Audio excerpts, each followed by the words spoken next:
Hello, everyone, and welcome to our bi-monthly discussion of healthcare news for the Heartland Daily Podcast. My name is AnneMarie Schieber. I'm the managing editor of Healthcare News, and joining me once again is Devon Herrick. He is a healthcare economist who posts regularly for the Goodman Institute Healthcare Blog.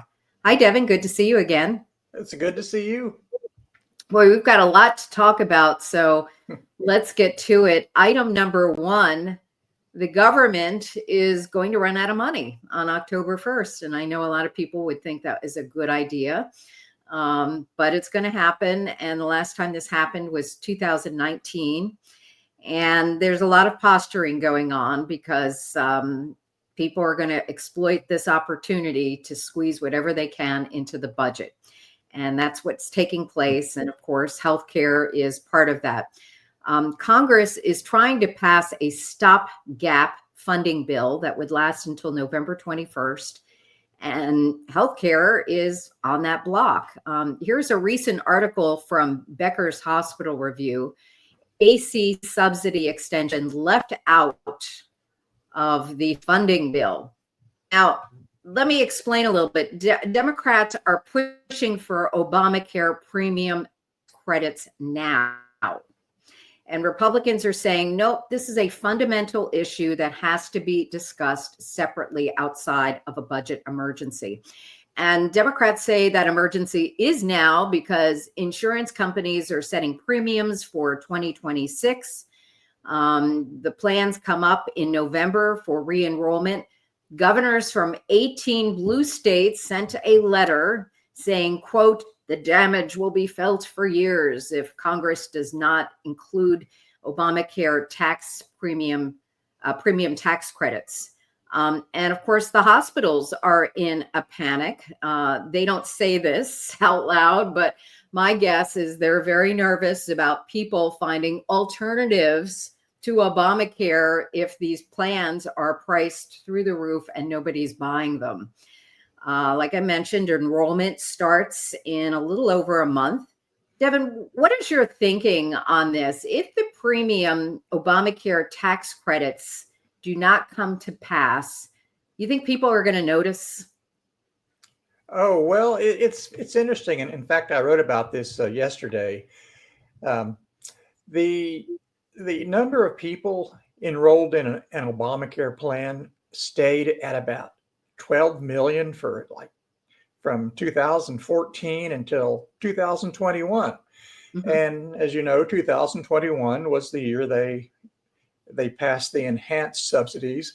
And all of a sudden, over the last several years, it shot up to now 25 million people have Obamacare in the marketplace plans.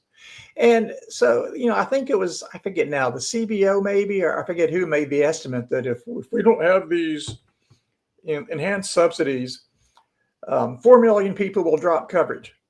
I'm thinking 12 million will drop coverage. In fact, before the enhanced subsidies in, I think it was 2019, roughly a quarter of enrollees never had a claim, never turned in a claim, never went to the doctor, basically. And after the enhanced subsidies, that shot up to about 35%. So a third of Obamacare enrollees are not even using their coverage or not even seeing the doctor, or they're probably paying cash, which is what I do.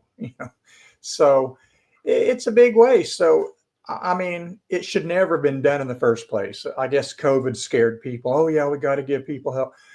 But if you look at these plans, and I've done the analysis and used my plan as an anecdote, you're paying $10,000. Well, next year I would be paying $10,000 for a plan that required $10,000 deductible.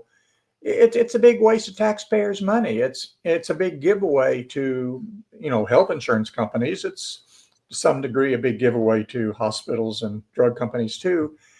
But if you want to help people, allow limited benefit plans, allow flexibility to design plans we can afford and want to use, not Obamacare.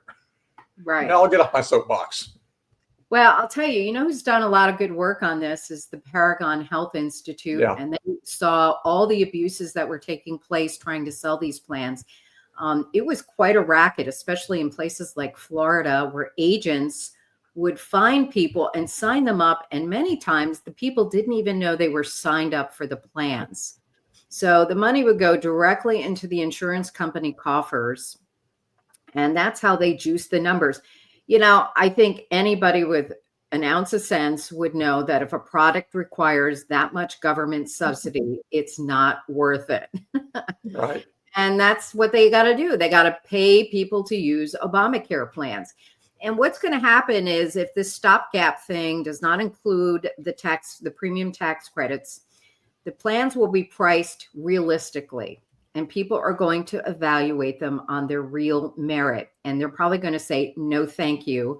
I'm a healthy person. I would never spend $20,000 a year or whatever it might be on healthcare. So I'm just going to wing it. And what might happen is if they're sick, maybe an Obamacare plan and they have big healthcare bills, maybe an Obamacare plan would be worth it.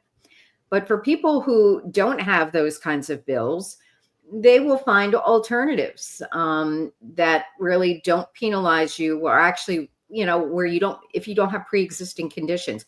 And all that means is you can join the plan, but if you're not honest about your pre-existing conditions and you try to get a claim to take care of that pre-existing condition in a short-term plan, for example, you're not going to be covered.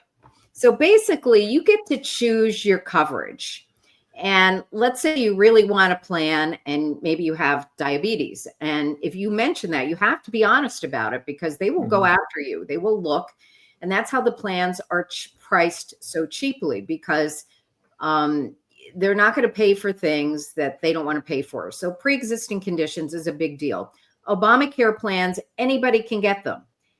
And they can jump on, when they need it. And they can be big spenders right off the bat, right out of the cage. And that's why the plans are so expensive. And then they can get other alternatives. It's not just short-term plans, but they can maybe get a, what do they call them? The health share ministries, which are a little bit more expensive. They probably have a pre-existing condition. But, it's interesting. The Trump administration, the short-term plans, I think, are a great stopgap in themselves. I mean, have you ever had a short-term plan, Devon? I have not, but I'm a big fan of anything that has flexibility. Right. And, over the last 4 years, Biden changed the rules on those. And, Trump, when in his first administration, allowed states to offer the plans up to 3 years with up to 3 years renewal. So what that means is if you're in a plan, you maybe can get it from 6 to 12 months. And if you get sick at month 11, you will have the ability to renew that plan without being re-underwritten. So it will cover whatever health problem that comes up at the last minute. And so anyway, Biden tried to end that practice. And what he was trying to do is push more people into Obamacare plans. And he limited it to 4 months with, I think, 1 month renewability. And the Trump administration about a month and a half ago said, guess what? We're not going to enforce that rule. So the old rules will still apply, which will help people with this Obamacare problem. If Congress does not pass the bills. And the topic is going to come up. It's going to come up in November. But what the Democrats, I think, are doing is trying to position these in place so that there's ended discussion in November, and they're going to have to keep the premium tax credits. Well, the thing about the longer, the longer we keep this up, the worse it will, or the more painful it will be to stop. I think the current estimate is it would cost $380 billion over 10 years to continue funding the enhanced subsidies. And that is a lot of money and it's a very inefficient way to subsidize sick people and, health insurance. It really doesn't make sense. I mean, give us some flexibility. And I did kind of a back of the envelope calculation. Probably if you end the subsidies and 4 to 12 million people drop out, probably more than 80% of those would be no worse off, even if they got sick, because of the high deductibles and the high premiums, even after you get a subsidy. And it's Yeah. probably closer to 90%. Right. Well, what do they say about insurance, especially health insurance? 20% are the ones who use Exactly. 80% pay for everybody else, paying for somebody else's health care. And, before Obamacare came along, states had health plans, health insurance of last resort. I know in my home state of Michigan, there was a Blue Cross plan. And if you were one of those frequent flyers, people with significant disabilities, and, they do need that healthcare coverage, but we had kind of a reinsurance plan that everybody had to pay into. And these needy people could use that kind of plan to cover their expenses. When Obamacare came along, they got rid of all those plans, and those disabled people then had to go onto Medicaid. And it was just a really inefficient way of taking care of that small segment of people who really do need some coverage. So yes, it's I don't know, 11 years now we've had ACA. How much more evidence do we need to prove that we need to start from scratch and get rid of these things? So my hope is that there are no more tax credits. People will start seeing these things for what they really are, and they'll kind of drop by the wayside. But who knows? They've been around for 11 years. All right.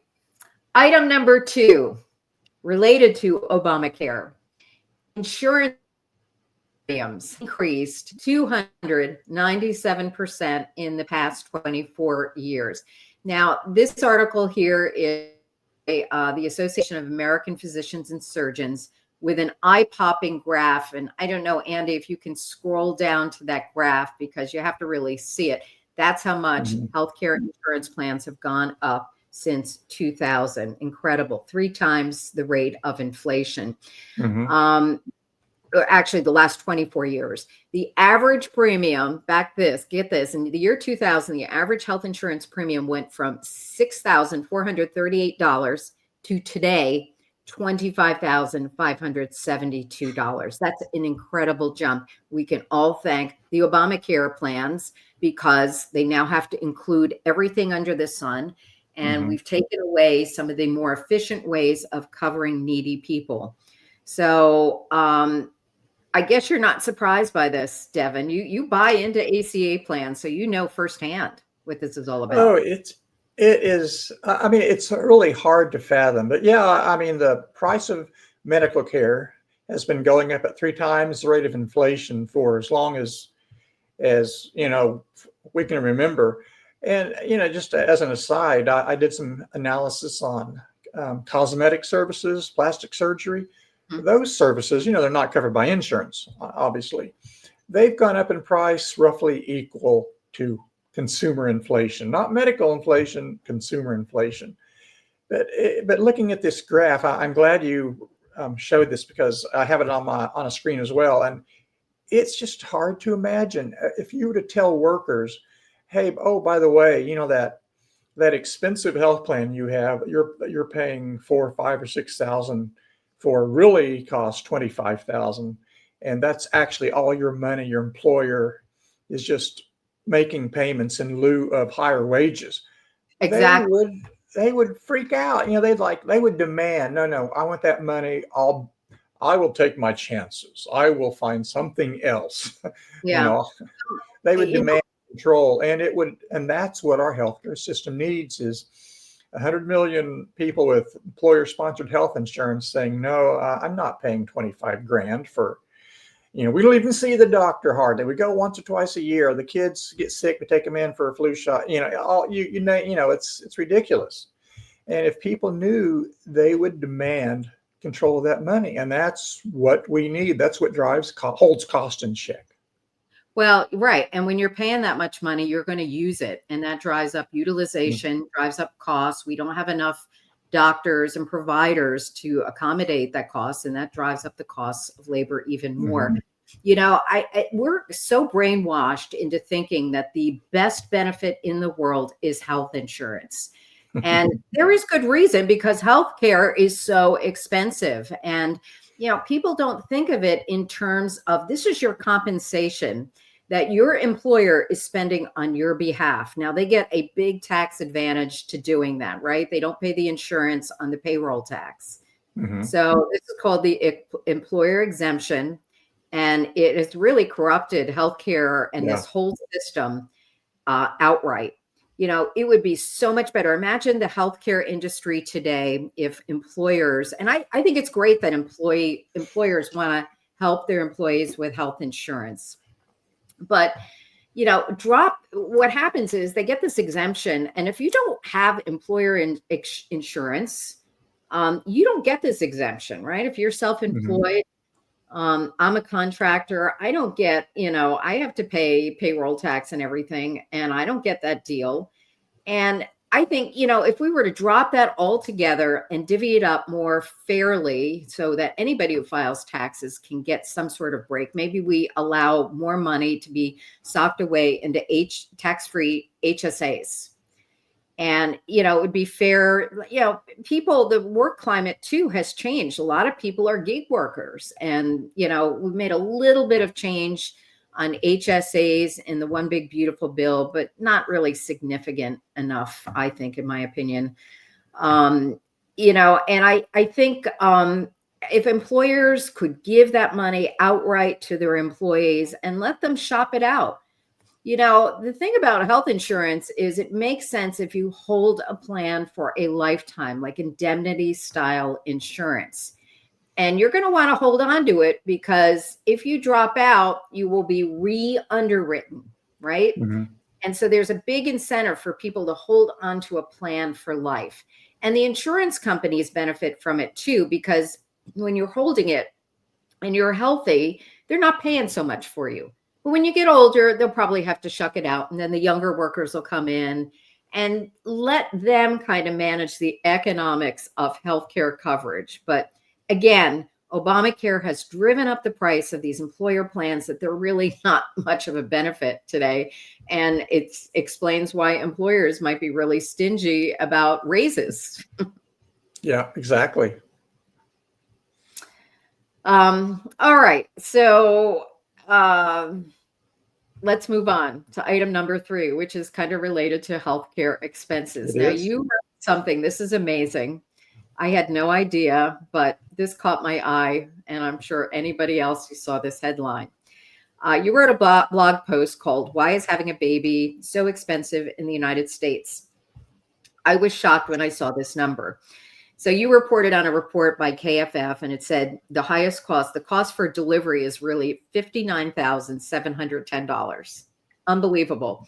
If you happen to have premature quadruplets who require intensive care, that's going to ring up to $4 million. Now, I will tell you why I'm shocked, because nobody ever sees these numbers. They don't pay them. Third parties pay them. If you don't have a plan and you're having a baby, good luck, because it can be very expensive. Now, you mentioned in your article that you were born a preemie. And I was. At the same time as me. And I remember my mother going in and staying in the hospital for a week. And I don't know, nobody even talked about it. And we did not have Obamacare back then. So the cost was probably really reasonable. What do you remember? I mean, or what have you been told about your care?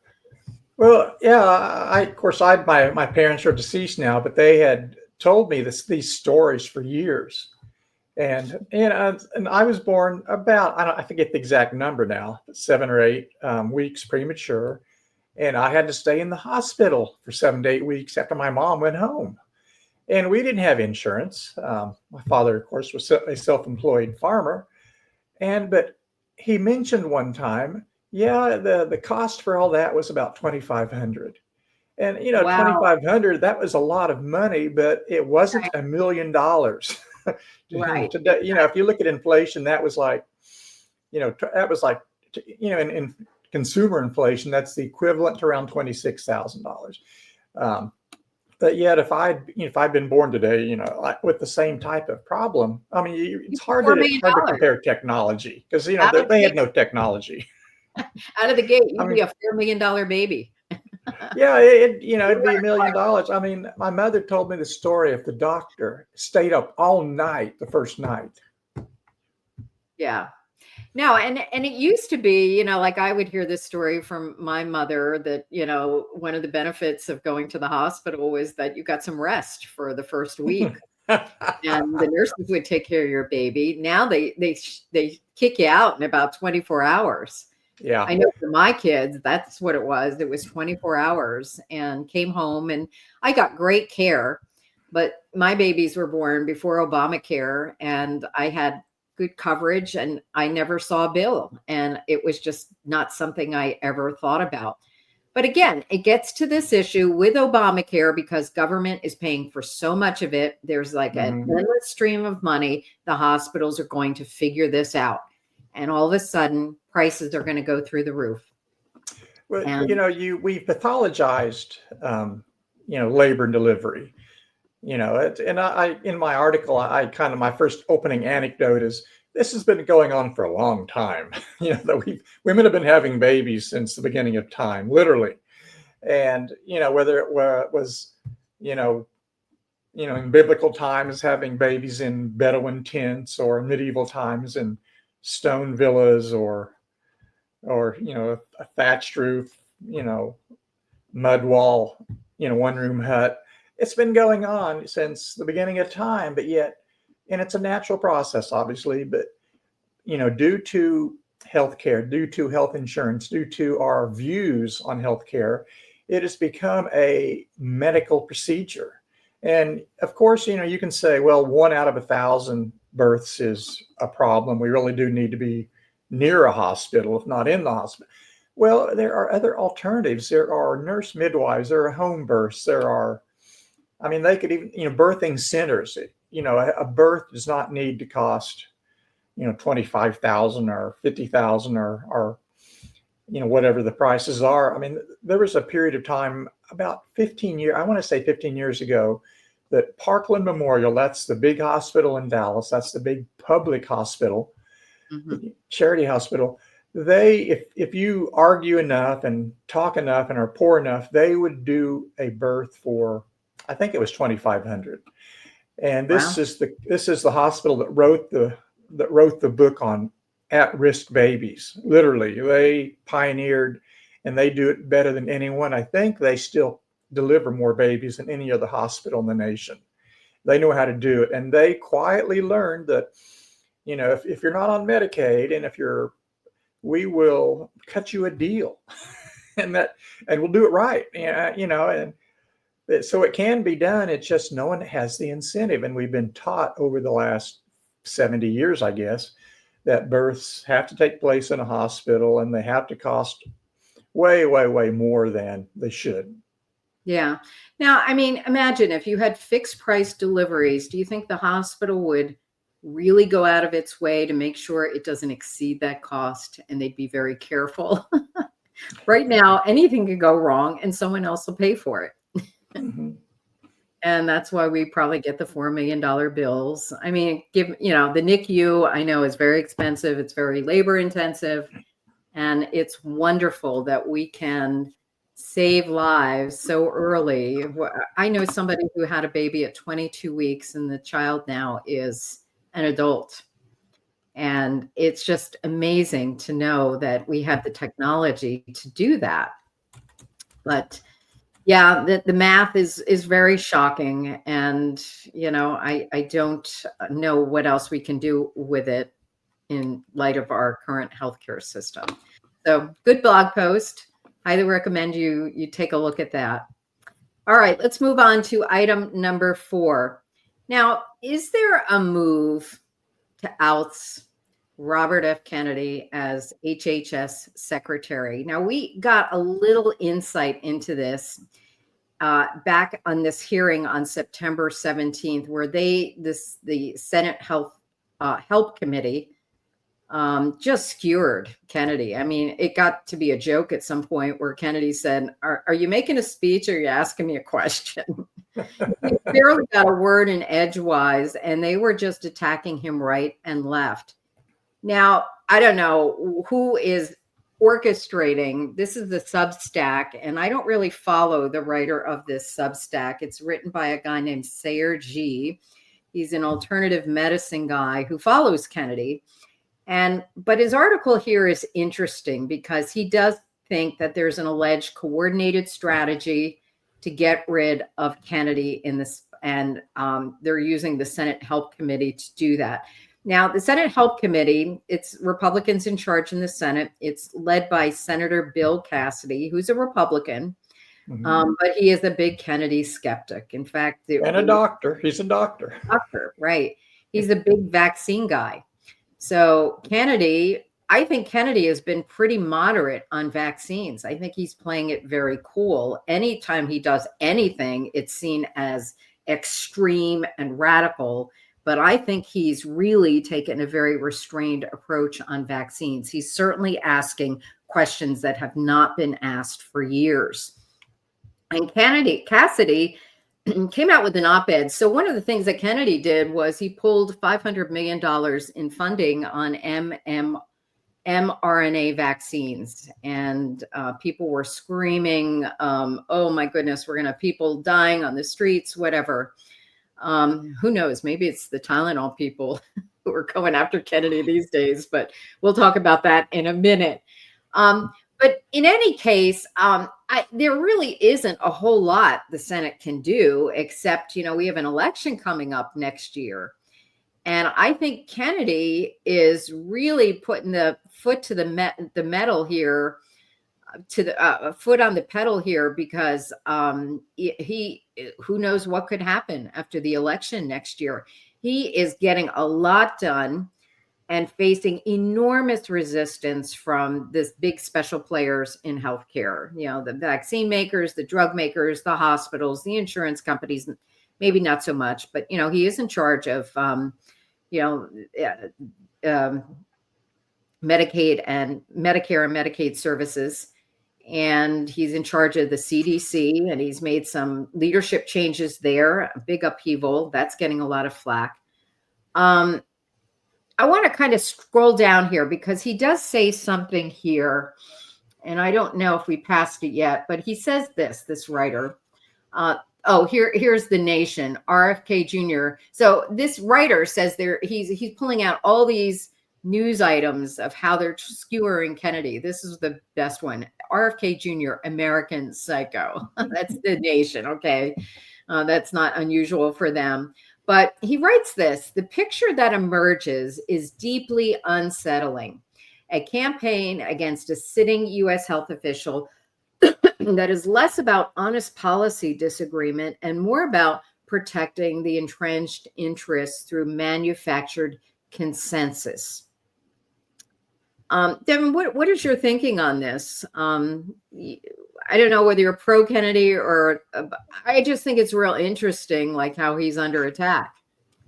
Well, oh yeah, it is, and I think that he's done a lot to draw attention to himself and really open himself up for attack. I mean, like we said a couple minutes ago, Senator Cassidy is a Republican, and he is rather skeptical, of Kennedy. So, I mean, is there a conspiracy?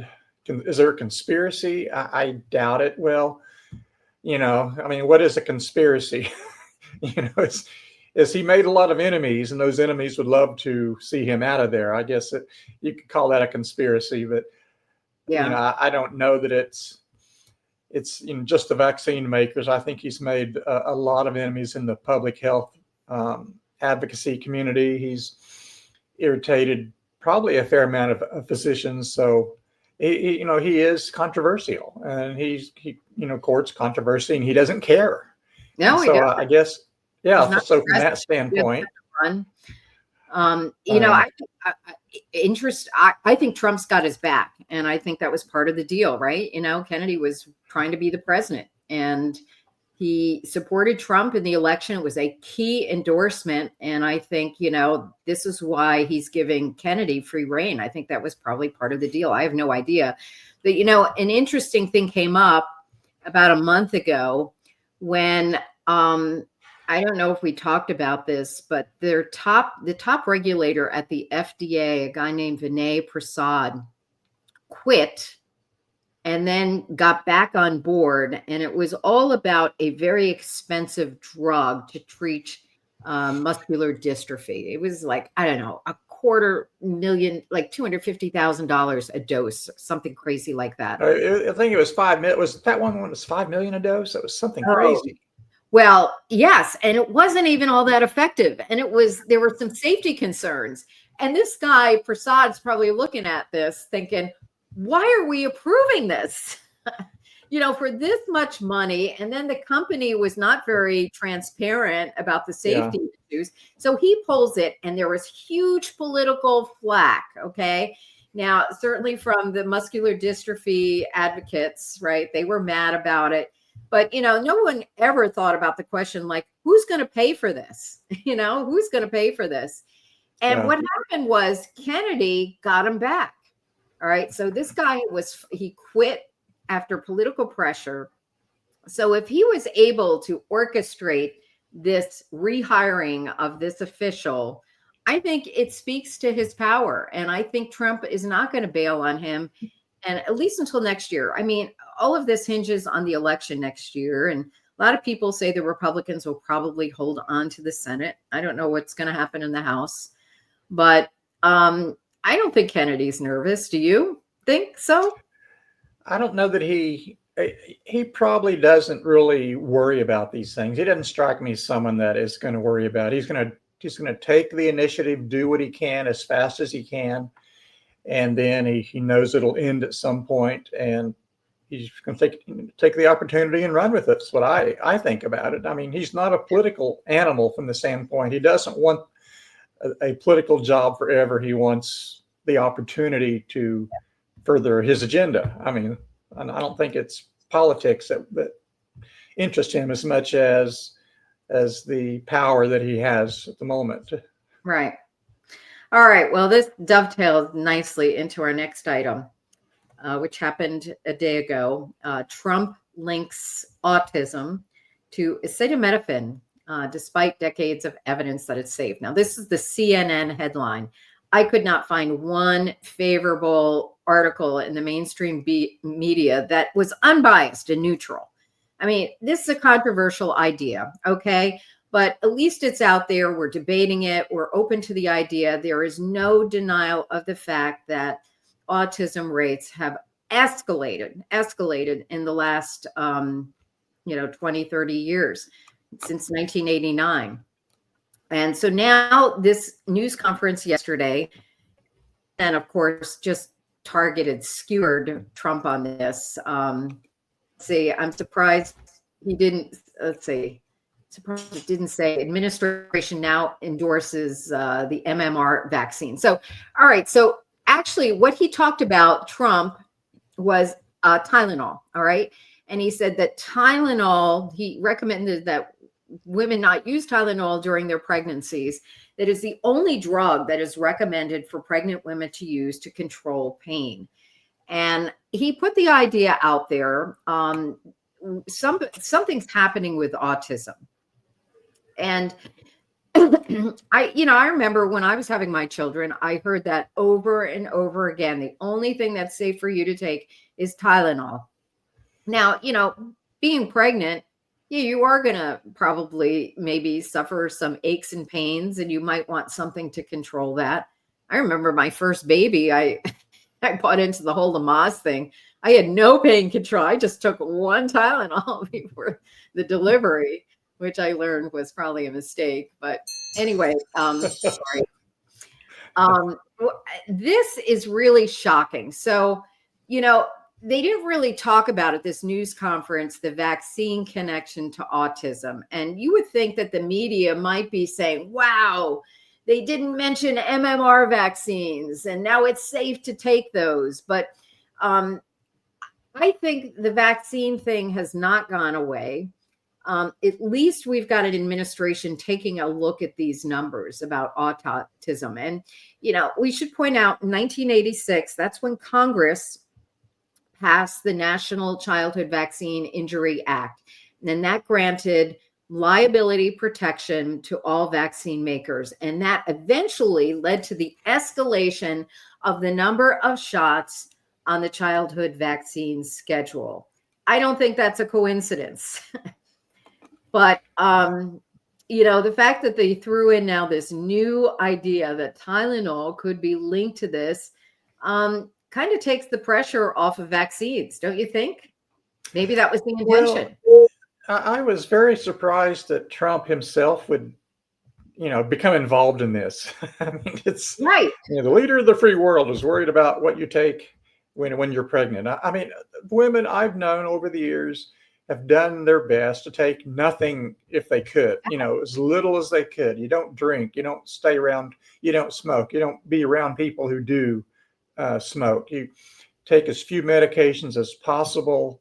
And so I think women were already probably trying to, generally want, avoid, introducing a lot of chemicals. So it's just a little bit surprising. And I read the Wall Street Journal, I think it's today, maybe yesterday, said that the company who owns Tylenol is now bracing for just a firestorm of lawsuits, Didn't you see that coming? I mean, exactly. Think about Tylenol. They have been through the mill in terms of bad publicity back in, 1982, when they were tampering with Tylenol bottles and people were getting poisoned.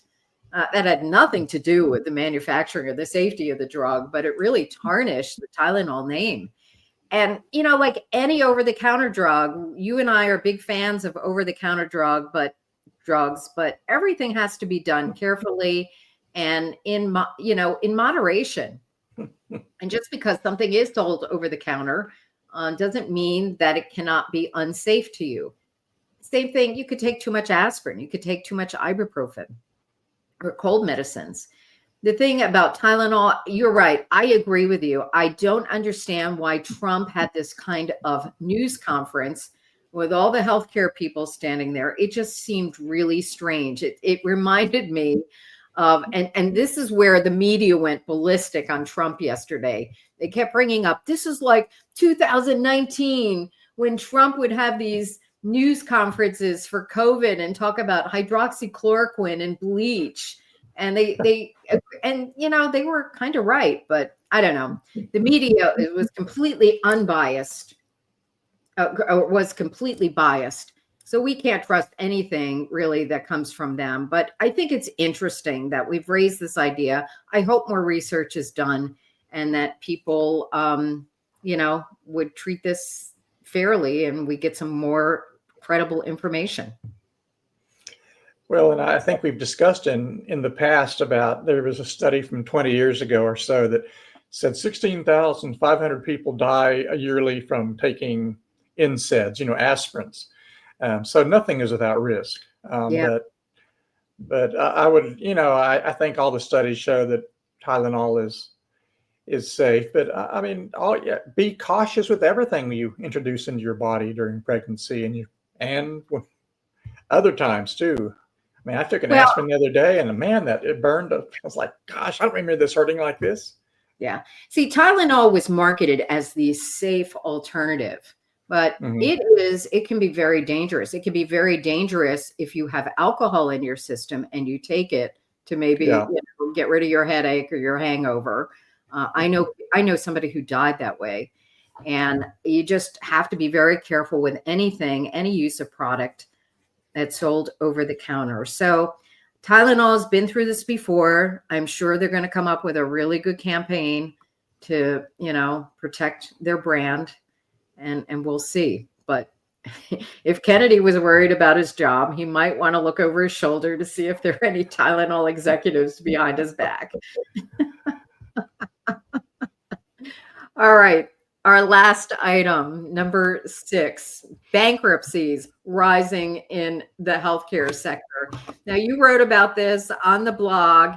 It is shocking to me that anybody in our $5 trillion a year healthcare industry goes bankrupt, but apparently it happens. So why don't you kind of explain how this is a phenomenon?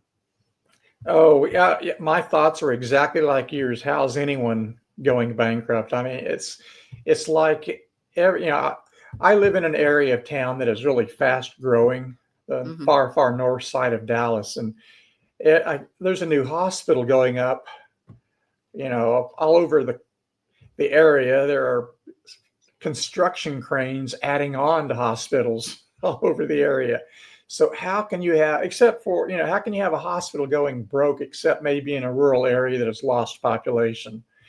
Well, a variety of economists have weighed in and said, well, hospitals are highly labor intensive and the price of nurses has really gone up since COVID. And plus baby boomers getting older. I mean, we're, as every step of the way during, the baby boom era, we've always strained resources, schools, colleges will apparently now we're putting, we're retiring and taking nurses and doctors out of the workforce. But So, the one thing you mentioned in this article, which I think is real good, is the introduction of private equity into healthcare. yeah. And the No Surprises Act. So why don't you explain why this might be related to any bankruptcy? Okay, yeah, and that's the other thing. I think it was David Himmelstein, who is one of the physicians that is all in favor of Medicaid for all. Him and his wife, Steffi Woolhandler from Harvard, pointed out, and this is a important point, is that a lot of the biggest bankruptcies are related to private equity backed firms that say bought a hospital or bought into ER staffing companies. And because they were premised on the idea that, hey, we can extort money from patients and their insurance companies by hitting them with surprise bills. Well, the No Surprises Act that came about in, I guess 2021, 2022, put a stop to a lot of that. And a lot of these companies that had the business model was based on high, basically out of network, out of, surprise medical bills, found that they couldn't make a lot of money anymore. And so a lot of them are having to declare bankruptcy and they're going out of business. And hey, I'm all happy for that. I'm not happy when a hospital in a rural town has to go under, but I am happy when a firm whose entire business model is premised on surprise medical bills, goes under because they can't, ambush patients anymore. Hey, that's what that law was designed to do. And I'm a little bit skeptical of private equity in general. I mean, I'm fully in favor of free markets, but not when your premise is, hey, we can ambush people based on our convoluted healthcare system. Their one goal is to make money for their backers, right? And so very quickly, they're great at raising prices. They know what the market will bear. That's my complaint. All right. Well, all good stuff. We have run out of time. And I want to thank you, Devon, for taking the time to share your insights with us. Be sure to check out healthcare news at the Heartland Institute's website, heartland.org, and the Goodman Institute Healthcare Blog. We'll have links in the podcast description for those sites. There you can get a free market perspective on the very latest in healthcare news. In the meantime, stay well, stay safe, and thank you for tuning in. We'll be back in a few weeks.